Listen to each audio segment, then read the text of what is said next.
Welcome to another edition of the KSL Sportsbeat After Hours podcast. Yes! After Hours. Yeah, we're After Hours here with your host. I'm Sean Walker. That voice, lovely debonair voice over there that you hear is Hema Jr. We're just kicking it here in the studio, After Hours studio. And Hema. Yes? Do you know what's up? What's up? Today's a little bit of a historic day.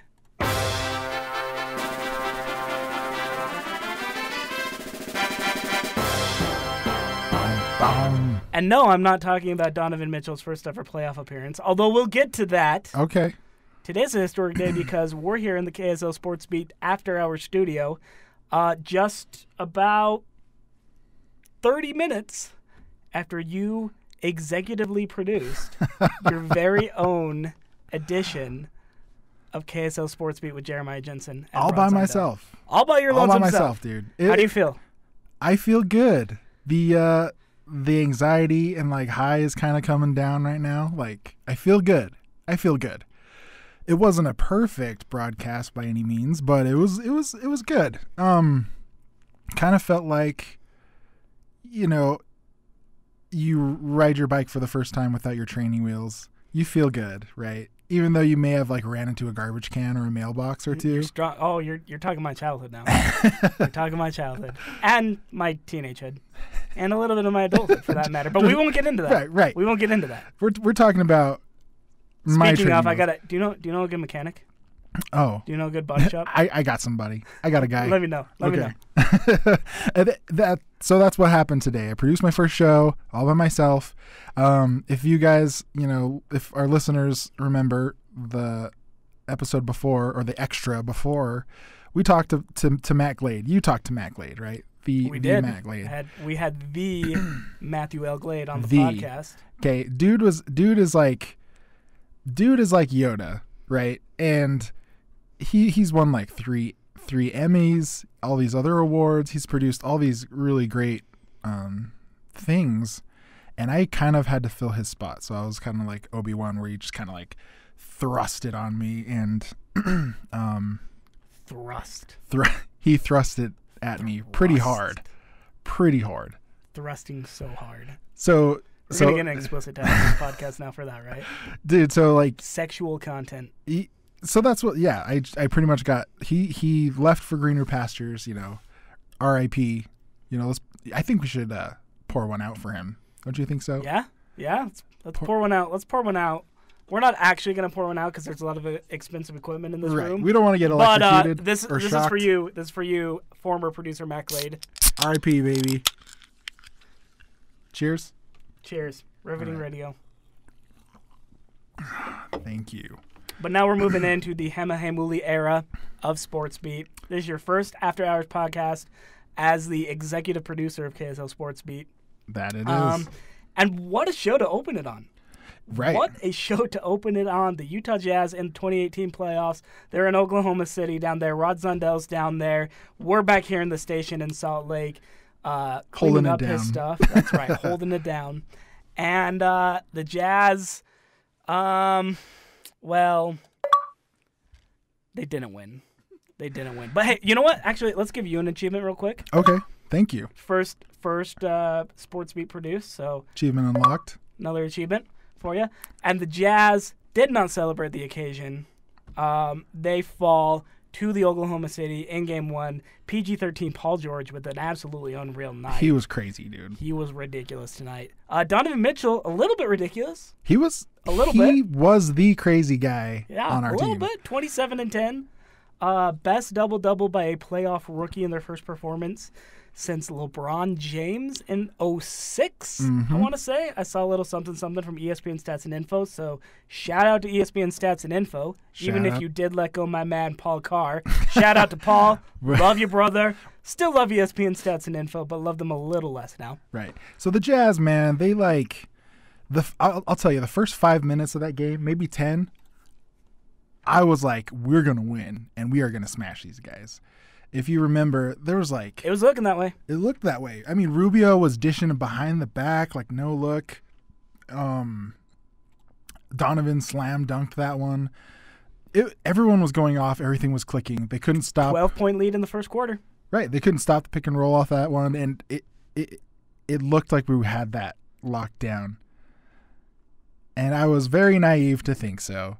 I mean, games aren't ever won in one quarter. Sure. I mean, and then you're like, oh, then, you know, like we said, PG just started to go off.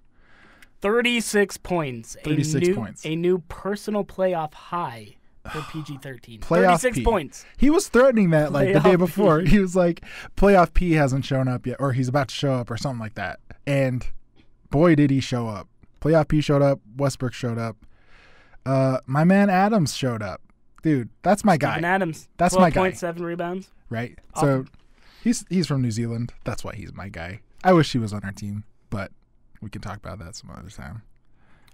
Yeah, so PG-13, 36 points, new playoff career high, 29-13 from Russell Westbrook. He's decent. He's all right. He's okay. Yeah, that okay. guy, whoever he is, right? Yeah, he's okay. So they go in and spoil Donovan Mitchell's first ever playoff appearance. Again, 27-10. That should be the story of the night from a rookie. But it's not. It's not. Just can't quite defend on the Paul George. Jazz fall in Game 1, 116-108. Game 2 on Wednesday. Game 2 on Wednesday. You'll be there. And by there, I mean right here in the broadcast right. house. I will be there. Back sound from Rod Sundell, who is in Oklahoma City. I'll be there in spirit. Yeah, we'll all be there in spirit a little bit. Right. What do the Jazz need to change on Wednesday? To try to steal home court. I don't know. Okay, I honestly I don't have thrilling analysis from Hema Hemuli Jr. right there. Drum roll. The answer is I don't know. Okay. Hold on. I can do this. Let's throw that drum roll in there. What did the Jazz need to do? I don't know. Score more points. Donnie can't do it all by himself. Ingles needs to find a way to get open, and he needs to find a way to throw down. We need Jingles to jingle, right? Jingle and Joe. They call him Jingle and Joe for a reason. Yeah. He wasn't jingling tonight. He wasn't. 13 points, 1 assist. They shut him down pretty well. I feel like the hard thing about Joe Ingles tonight is he makes that ridiculous 3-pointer in the first quarter. Mm-hmm. One of the Jazz's first possession was their second possession, third possession, something like that. It was super early, really, really early in the game. He makes that 3-pointer, spot up 3, and that was almost like telling Paul George, like, right, oh, that's what he's gonna do tonight. Right. Okay, all right, I got this. I got this. Here we go. And OKC made some adjustments. Utah didn't make quite as many adjustments there. Ergo, OKC 1-0 lead. It's still early. It's a 7-game series. Sure. Game 2's on Wednesday. It's not a time to panic. No panic. No panicking. Well, they just No panic at all. No panic at all, Mike Leach. Yeah. I mean, Jazz Nation, just relax. Things will be okay. Start panicking after Game 3 if things still don't turn around. Okay. That's good.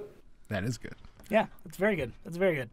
While Hema was obsessing over the NBA playoffs, because that's what he does, he's sitting here.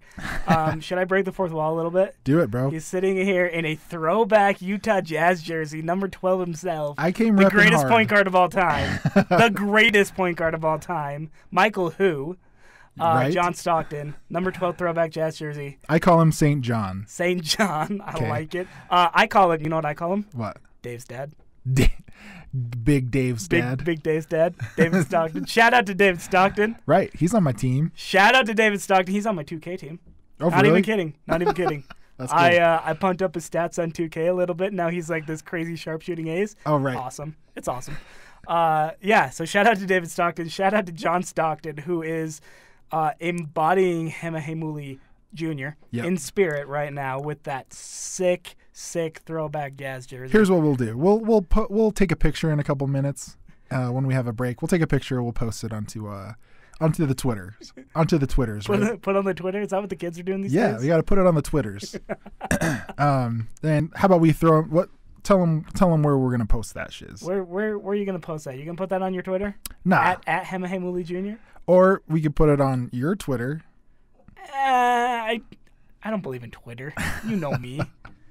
I hate Twitter. Yeah. I content all day. I don't want to be on Twitter. Dude, contenting. We content so hard up here in the KSL Sportsbeat After Hours podcast. You don't even know. Yeah, so hard. Speaking of content, though, there was more than some NBA content going on tonight. Oh, yes, there was. And by more, I'm talking about the greatest postseason on the sporting calendar. Right. The Stanley Cup playoffs. Can I get a little? We're gonna play it twice. Oh yeah. We're gonna play it twice in honor. Actually, quite fitting this one. Quest Complete from the Shining Force 2 soundtrack, because my boy Hema. I don't know if you know this, but yes, my Vegas Golden Knights just went up 3-0 on the Los Angeles Kings. Correction. Our Vegas Golden Knights. Our Vegas. Hey, let's drink to that. Drink to that. Drink to that. Cheers. One. Drink to that one. Let me just say, our Vegas Golden Knights are up 3-0 on the Los Angeles Kings, down 1-0 in the first game, Game 3 in Los Angeles, down 1-0, and then they score 3 unanswered goals in the third period. Crazy. Win it 3-2. 2 in like 20 seconds or something like that? Yeah, 21 seconds. 21 seconds Crazy. apart. The equalizer and then the game winner. Or what the go-ahead goal, I guess. What the third one would have been the game winner. Right. But ridiculous. Crazy. I mean, this team, first-year expansion team out of Las Vegas. Las Vegas' first ever top-flight professional sports team in the history of that city. Mm-hmm. I mean, unless you count like the XFL and the ABA and that. Right. But I mean, I guess the ABA was okay back in the day, but sure, we have to in the claim modern that. in the modern era. Right. Modern era. In the modern era. Big Four sports. Yeah. Well, Big Five. Big Five. Big Five. Right. Big We'll Five. talk about that. Sorry, MLS. Yikes. Yeah, about that. Hey, we'll get to MLS shortly. Yeah. But Vegas comes in. They win the Pacific Division title. Take that number 1 seed into the playoffs, and now they're up 3-0, looking for a sweep in their first ever playoff appearance. Marc-Andre Fleury is ridiculous in goal. He's like 47 or something like that. He's at least as old as you and me. And remember who they're sweeping. And he's playing like a 21-year-old. Yeah, and they're about ready to sweep the Kings. The Kings. What's up with this? Have the Kings ever had any good players? Remind me.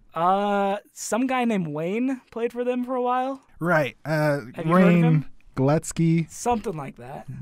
He was Gretzky. Yeah, he was a thing back in the day. Something like that, right? I think. No, this team is historic, right? Wayne Gretzky holds like every record ever, right? If anyone breaks any kind of record, there will be a footnote at the bottom that says held by Wayne Gretzky in this 1990 whatever. Yeah, right? you want to talk about a GOAT on the level of John Stockton. Wayne Gretzky is at least on the level of John Stockton. Yeah, I'll drink to that. Yeah. Greatest of all time, son. Greatest of all time. But let me just tell you that I've been a lifelong Golden Knights fan. Lifelong. Lifelong. Yep. As long as I've been alive and as long as they've existed, we've liked each other. It's a thing. So here's the thing. Here's the thing that we really can't discuss right here on this podcast, because I got a couple friends who we're hockey people, most of us, and I've had this conversation with them for years and years and years, because before the Golden Knights came along, obviously they're an expansion franchise this year, so I couldn't root for them before this past fall, and so before that, I always kind of had a soft spot in my heart for my hometown team, the Phoenix Coyotes. Mm-hmm. Or now the Arizona Coyotes, I guess. Whatever. They go back and forth. But it's my hometown team, so the Yotes have been around for a good decade or so. And so I've had a special place in my heart for them. My hockey friends all make fun of me for this, because they say, well, you can't have hockey in warm weather. Right. And I'm like, bro, Come on. We got air conditioning for a reason, guys. Like, we're a civilized country. Right. The United States, or Canada for that matter, like, we're a civilized country. We can play hockey in the desert. It's totally fine. But they're like, no, it doesn't work. It doesn't work. So I asked you, I posed this question to you. Okay, let's hear it. Almighty Hema Hemuli Jr.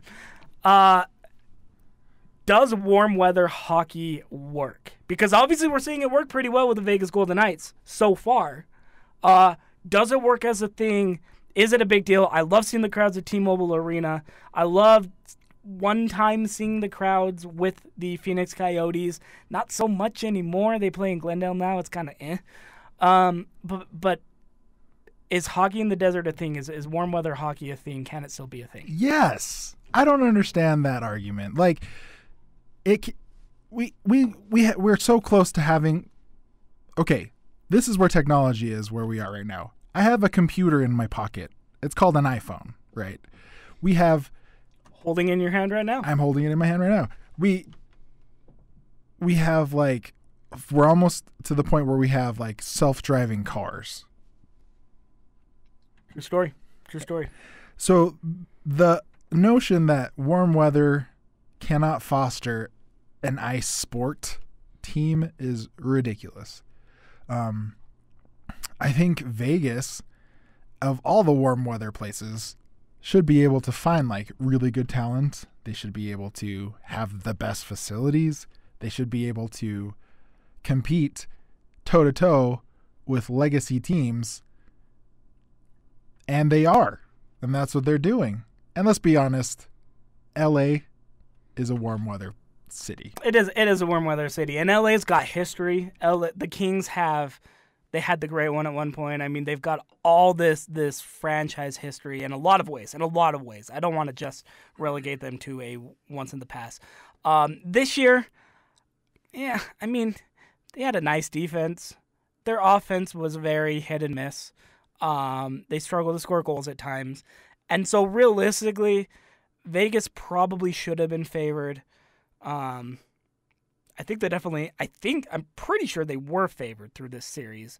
If not, they should have been, and they probably should have been favored pretty handily. I mean, that's good for the sport to see a team in a new market, a little bit of an kind of off the wall market, if you will, if you subscribe to that warm weather hockey notion. That's good to see a team come in and have this much success and really explode out of the gates, because that means that the game is growing. Like, if you're a hockey fan, you should be all for this, because now all of a sudden there's a new market growing the sport, putting it in at the grassroots level. I mean, you're now seeing like professional players coming out of the Las Vegas area. You got the Zucker kid with Minnesota, who's in the NHL getting significant minutes. I mean, as you see that sport grow more and more, you should be like, okay, this is a good thing. Not, oh, it's a warm weather town. What do they know? I only subscribe to Canadian teams or the original 6. Guess what? There are more than 6 teams in the NHL right now. Deal with it. It means that your league is national, even international, that the world's best really do want to come here. And as more and more of the world's best come here, they're going to need more places to play. I think Hashtag end rant.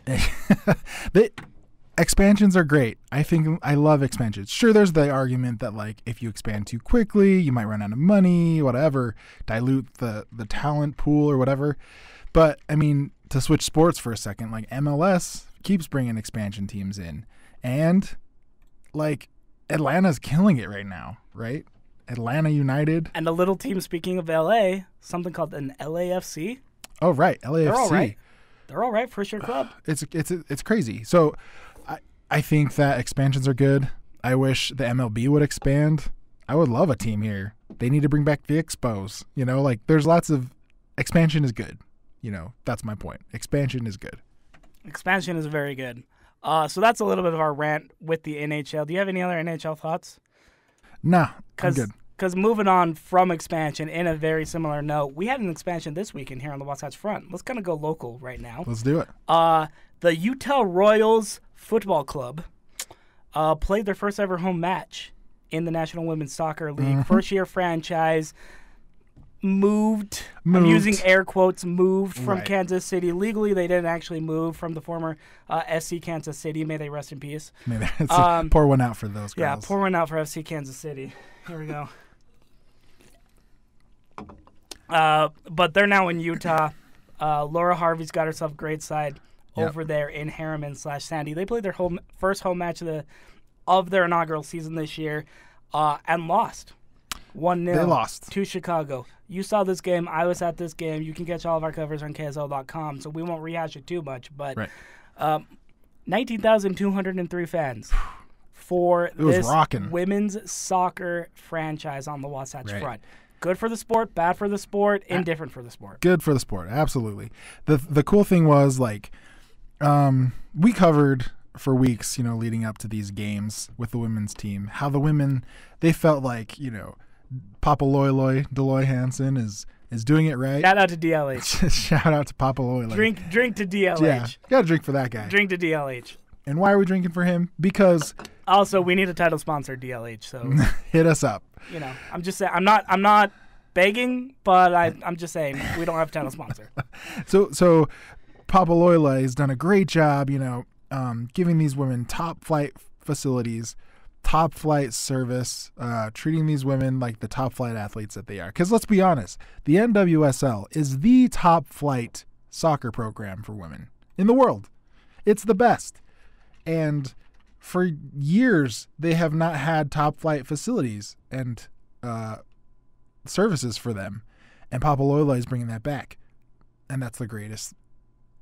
That's the greatest thing for the sport right now, is that he needs to, everybody needs to bring that equality back. And I hate to use the word equality, but that's what it is. Like they're top flight athletes and they need top flight facilities.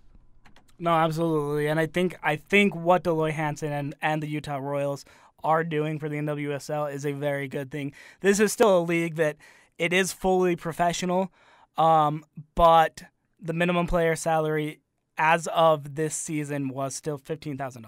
It's crazy, right? I mean, that's below poverty in some areas of the country. That's like food stamps. If you don't know, or if you're unfamiliar with the Utah Royals, tell them who's on the team. Okay, our skipper is Becky Sauerbrunn. Becky Sauerbrunn, U.S. international defender. Crazy. She's uber talented. Nicole Barnhart in goal. She's injured right now, but another U.S. international. Kelly O'Hara. Outside back. Shout out to Kelly O'Hara, who had the money quote, I think, of that 1-0 loss to the Red Stars. You can catch that on KSL.com if you don't know what I'm talking about. But yeah. Also look up the app, by the way. Yeah, and the KSL TV app, live streaming partner of the Royals, except when they play on Lifetime. Right, but we still love you guys. We still love you guys on Lifetime. You guys are still great. Well, that's such a weird I mean, it's a national network. Yeah, it's good. A national network. It's just like I didn't know what I was watching. It's like, hey, come watch this Lifetime Lifetime NWSL Game of the Week, and then stick around for the latest Hallmark movie, starring B-list celebrities that are on the decline. love you, Lifetime. Love you, Lifetime. I really am glad that Lifetime's getting into live sports. I think it's kind of cool. It's cool. But it is a little bit. It was a little weird at first. It's a little weird. But we digress. Anyway, so here's a league. Here's a league that's fully professional. There are 9 teams this season. We're gonna be 10, but RIP Boston Breakers. That really was sad. Yeah, they folded. And their minimum player salaries are now at $15,000. Players make between $15,000 and $44,000, except for a handful of players that are rostered by the U.S. or Canadian Federation. Their salaries fall under the federations, and therefore they're allowed to potentially make a little bit more.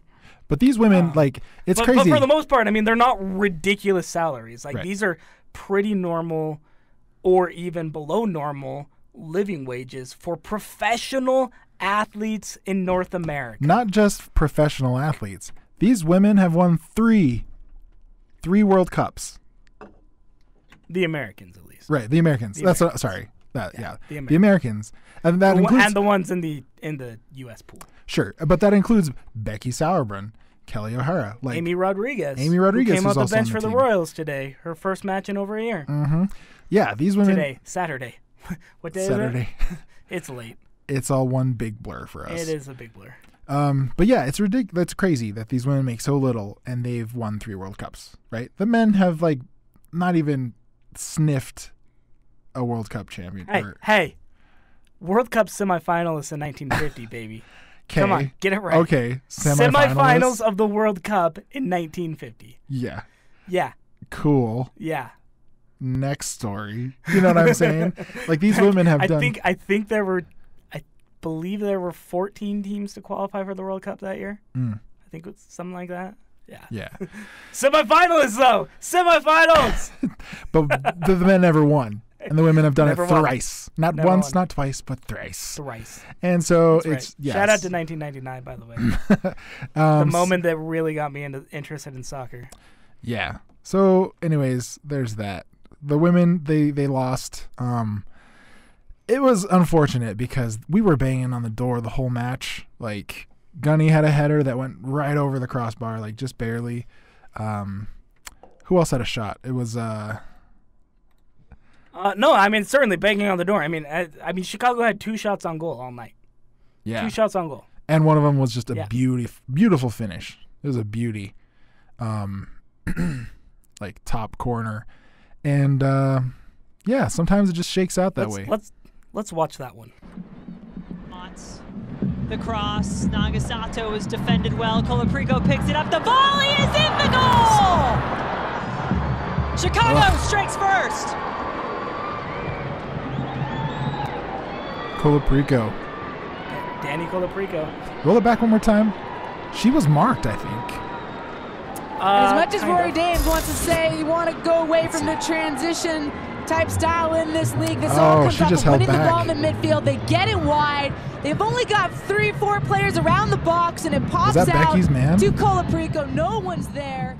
And then just this sweet strike, brilliant connection, dips it up and over Abby Smith. Yeah, so Danny Colaprico, 4th goal for NWSL career, 1st goal of the year from about 22 yards out, just a ridiculous volley. It's the first NWSL goal at Rio Tinto Stadium, so you know what I think that means? Achievement unlocked, baby. The Chicago Red Stars unlocked an achievement this weekend in Salt Lake. Drink to that one. Drink to that one. Yeah, drink to that. That's good for the sport. No, but I mean, a great match. Great match overall. Great to see more than 19,000 fans at the Riot for that one. I'm not saying that this team's going to attract 19,000 fans per game, like every single game in their inaugural season. I think that'd be great if they did.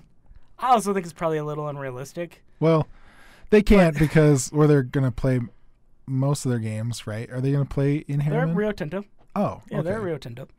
But I mean, I think it's probably a little unrealistic to assume that they're going to bring in 18 or 19,000 fans in every single game. When you're talking about a league whose outside of Portland, the league average is about 5,000 fans a game. Orlando draws, I think, around like 6,000 or 7,000, somewhere in there. But for the most part, they're fairly low. What I'm hoping to see out of Utah soccer community, which is vibrant, by the way, very vibrant, and I think it's especially dedicated to women's soccer just because of the collegiate side in the past, the high school side, the club side. We produce very good women's soccer players here. Oh, yeah. I'm hoping 1 out of every 2 fans from last Saturday comes back in a couple weeks when the Utah Royals host Portland, and they keep coming back and keep coming back coming back. They're at just over 5,000 season tickets sold so far. If they can get those guys, and then each one of those season ticket holders, say, brings a friend, get us between 8 to 10,000 in a crowd for each game. And, of course, by us, I mean the state of Utah. I think it'd be great for the state. I think it'd be great for the soccer community. I think it'd be fantastic for the NWSL. And they're certainly on their way with a really good showing, just very well-played soccer, very good officiating. Yeah, that's something that you don't hear often in MLS circles. Don't get me started. But the NWSL officiating on that Saturday match, pretty good. It was really good. I thought it was really good. Yeah, there were 1 or 2 moments that probably weren't perfect, but when you're talking about bang live action calls, I think they were all without replays. Yeah. I think they were all defensible. They were great. I think they were certainly defensible, and there wasn't anything that really stood out as one side got royally screwed, no pun intended, over the other. So, shout out to the NWSL, shout out to the Utah Royals. Good to see soccer really taking off here in the Salt Lake Valley, and hopefully we get to see a little more of it. Hope so too. The one thing I was worried about with them taking this first loss is, like you mentioned, I don't want the numbers to dip.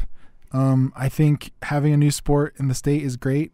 I think losing is not great, but losses are going to come. Not everyone can win, So, and that kind of reminds me of... What did Kelly O'Hara tell us after the match? Some teams start out strong and they fade by the end. Right. Other teams struggle a little bit early, and then they're the team to beat by the end of the season. So, Utah Royals, I mean... I'm sure she was kind of sort of insinuating this. I'm not necessarily prophesying this, but maybe it's a long season. It's a long season. The NWSL is a very long season. It can be a little bit of slog by the middle of the summer. You really want to be peaking coming into August, September, rather than in April. Yeah. I mean, we still have several months of really good, high-quality soccer in arguably what I really think is the best women's professional soccer league in the world. So don't fall off the bandwagon just yet, Utah. Right. You're just fine. Relax. Yeah. Just like with the Jazz, man. Just relax. Just relax. Just take it. 17 games under 500 or something like that. 12 games under 500 in the middle of the year. Yeah. And now look at them. Yeah. It was crazy. It's fine. This is fine. This is fine. This is fine. Everything's burning around us, but this is fine. Yeah, this is fine. This is fine. Yep. It's fine, guys. Hema, I want to roll out on something a little bit important. Well, my.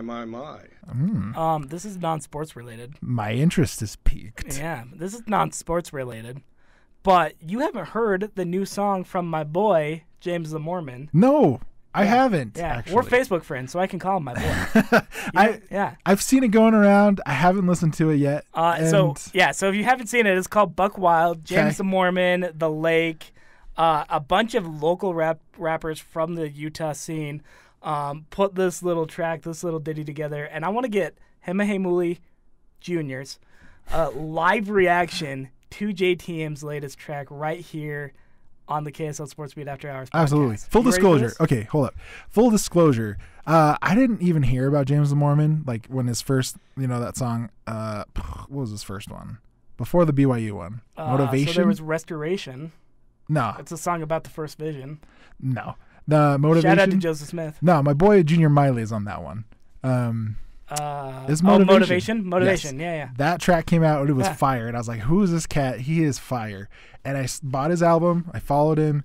And yeah, I'm a little embarrassed to say that I haven't seen this yet. So yeah, so we're gonna get Hema Jr.'s live reaction to James the Mormon's latest song called Buck Wild with a couple special cameos. I'm not gonna ruin the surprise too much, but here we go. Okay. The Lake Cipher.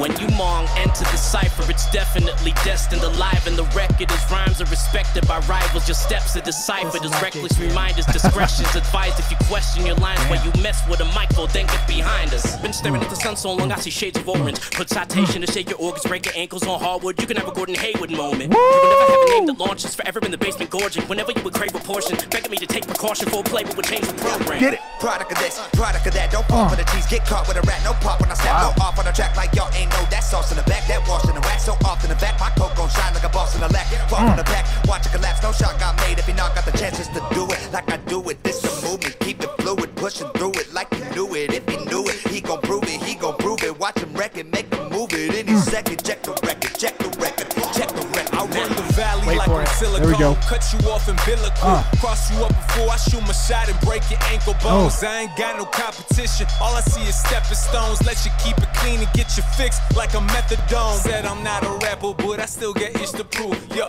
hit that #1 and hit the folks up on them dudes. Yeah, stay up in the south, but you can't forget the juice. Yeah, soldier boy, tell him crank that back. Now watch me use. About to set the precedence. Commies got the feminist. Commies got the atheist. Don't call me Mr. Best at this. I never realized until the day Selena died that I had missed the opportunity to see Selena live. Heartbroken. If I drop weight, I'm Seth Rogen. If I stay big, I'm Jonah Hill with the mic skills and a minefield. I'm blowing up. Getting old, no sorry, that's a no-go. I'ma be a kid forever like El Chavo del Ocho. Nah, I ain't got much time cause I been feeding my daughter with a diss some other artists. Too busy being a father below the Mason-Dixon line, so that's not how I was brought up. I love the boxing ring. It filmed right here in Salt Lake City. Take my kindness for weakness, the truth on the mic, I speak it. HQ my name for a reason, they say seeing is believing. Do it because I breathe it, like it, love it, to leave it. EBD-INGNTO-N, I'm so intriguing. Gone. The better competitor, sweating you in your best sweater. I'm best, better than that, done, period. Time goes by, another second deceased. We using weapons as protection just to battle MCs. This life is such a strange world, mixed up in Wayne's World. Scratching wax on the needle just to see them fangs curl. You try and touch me, man, I leave your body motionless. Poked in this, soaked in this game I'm living. I'ma be your favorite rapper's favorite rapper. No ghostwrite, where's Casper? Kill the beat, then I save you. Oh man, Tupac's alive! Tupac! Then I break it off better than the Kit Kat. Oh man, is that DB, bro? That Tupac? Is that Tupac? This ain't about my street swag, more like the ability. Or Devon Blackman. Drop the tape and it did numbers, flowing lightning. Bars are thunder, Superman. Y'all boy wonder. Throw up the 6, B6. I'm trying to pack all these arenas. Shout out to D-Black. Yo, DB killed it. I'm talking savage, boy, just look at my demeanor. Got a girl, man, she Latina. I don't talk much, no subpoena. And bust, I remind you, we got that sauce like Valentina. They've been sleeping on us, it's time to wake. Time is ticking, better detonate. You ain't working, no, we never stopping. It's the only option, ain't no other way. RT and the lake, two together, something you can't do. Everybody wanna be the greatest when you clubbing them and they gon' hate you. Whew. Man. Drop that mic. I liked it. Man, that was cool. What'd you think? Give me your full, honest review. Oh, I loved it. That was cool. No, it's like, dude, James gets, like, JTM gets a lot of hate, I feel like. Unfortunate. It's really unfortunate. Dude, because he spits bars. That was cool. Oh, man, I can't even, I'll have to roll it back to, like, listen to the lyrics again. But, so, like, the Gordon Hayward that shout Gordon out, Hayward though? line, bro. I mean, oh, I love it because I'm still Jazz salty. fans love that. I'm still salty. Yeah, Jazz fans love that. Pour that salt. Shout out to Gordon Hayward, though. I really don't want to see that to anybody. Ouch. Ouch. Gets the Tony Finau treatment, though. Sure. Whew. Oh, well, I mean, Donnie almost had a scare tonight. That's true. That's And, fair. yeah. Jazz fans know how Celtics fans feel. Sort of. A little bit? A little bit. Nah. Maybe really. a little bit. That was tight. I liked it. Yeah. Anywho, good stuff. Shout out to James the Mormon, my boy, JTM, friend of the podcast. We should get him on the show one day. Oh, that'd be I'll dope. reach out to him. Okay. I'll see what we can do. I'll try to work it out. Anything else, Hemdog? No, man, it's been a good sports week so far. Spring football's been happening all around. By the way, my brother tore it up at Stanford this past Saturday. Oh, that's right. Go find him on Facebook. Yeah. He's on Facebook. He's on Facebook. Right? Find him on Facebook Facebook. page. Check out all his. We had his like. I cut up his. What's the Facebook page? It's Houston Hemuli. Houston Hemuli. He's number 34. Facebook. Houston Hemuli, number 34 for Stanford. Check it out. Gonna kill it this year. He's gonna kill it. We got. I can feel it. He is officially. You know what? He's getting the Sportsbeat seal of approval. Excellent. Right there, Houston Hemuli from Stanford. We don't normally do that from the non-local teams. Right. But he's a local boy. We'll be watching. Houston. Shout out to Houston. Shout out to Houston. Make sure he gets his podcast so he knows. For sure. Gets the shout out. Yeah.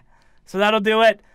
Jazz go down 0-1 to the Thunder, first round of the playoffs. Game 2 this Wednesday. Check us out, KSL.com. KSL Sports Beat. I think there's only one other thing to say. All right. That's a wrap. Thanks, guys. That is. Shout out to Coach Witt. That's right. Shout out to you, Coach Witt. Shout out to James the Mormon. Shout out to spring football. Shout out to Donovan Mitchell and the Utah Jazz. Catch Game 2 this Wednesday. Let's get it, boys. Night in Oklahoma City. Find all of our coverage on KSL.com, sports.ksl.com. I'm Sean Walker. He's Hema Hemuli Junior. This has been another KSL Sports Beat After Hours podcast. Yep.